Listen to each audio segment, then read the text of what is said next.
Badan Gizi Nasional, TNI, dan Dinas Pendidikan Kabupaten Mimika menggelar sosialisasi terpadu makan bergizi gratis atau MBG dan pembinaan lembaga adat dalam mendukung pemerintah di wilayah Papua. Kegiatan yang dipusatkan di Gedung MNM Yaware pada Senin 10 Maret 2025 diikuti para kepala sekolah mulai tingkat PAUD hingga SMA termasuk lembaga adat. Hadir dalam sosialisasi staf khusus Menteri Pertahanan Bidang Kedaulatan NKRI, Lenis Kogoya, tenaga ahli Badan Gizi Nasional Niken Gandini, penjabat Bupati Mimika Yonatan Deme Tangdilintin, Kepala Dinas Pendidikan Jenny Usmani, Ketua YPMK Leonardus Tumuka, dan jajaran Forkopimda. Penjabat Bupati Mimika Yonatan Deme Tangdilintin mengatakan, pemerintah melalui Kementerian Pertahanan Republik Indonesia berkomitmen untuk turut serta dalam pembangunan dan pemberdayaan masyarakat, terutama dalam hal pemenuhan gizi, serta pembinaan lembaga adat yang memiliki peran penting dalam menjaga nilai-nilai budaya dan sosial masyarakat. Program makan bergizi gratis yang akan disosialisasikan ini adalah salah satu bentuk nyata perhatian pemerintah pusat ke pemerintah daerah dalam meningkatkan kualitas hidup masyarakat, khususnya generasi muda, dengan memastikan bahwa anak-anak mendapatkan asupan gizi yang baik. Dengan itu semua pihak turut membangun generasi yang sehat, cerdas, dan siap menghadapi tantangan masa depan.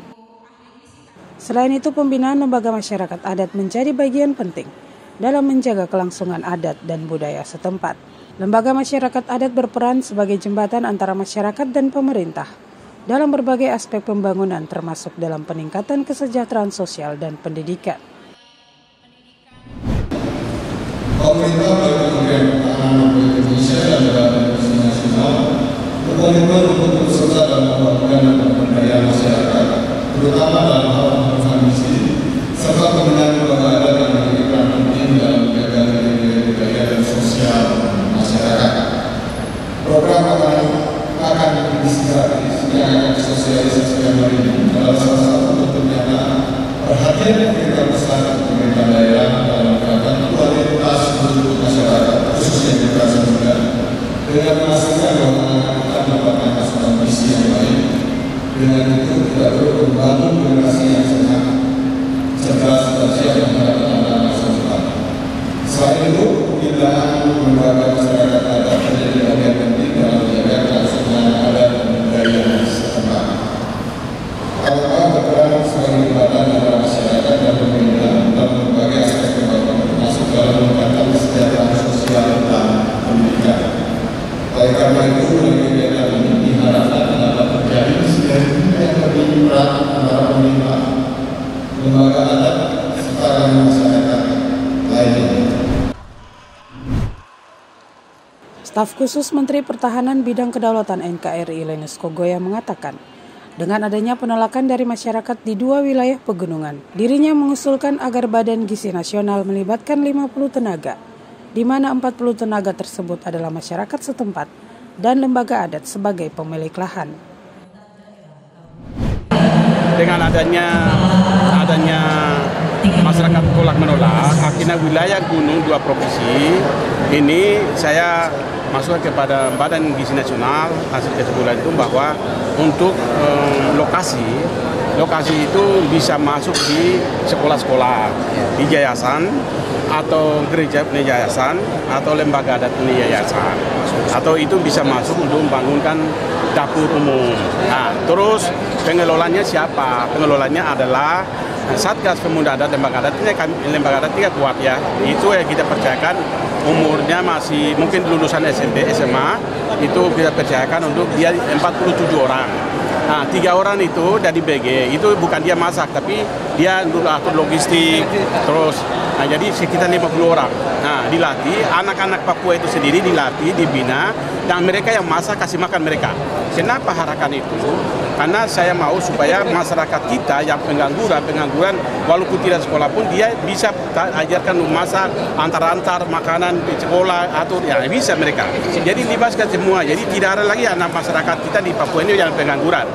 Nah, yang berikutnya, Kepala Dinas Pertanian bersama dengan pemerintah pusat akan buka lahan buka lahan semua, masing-masing daerah buka, baru sayur-sayurnya nanti mama-mama antar ke Badan Gizi Nasional.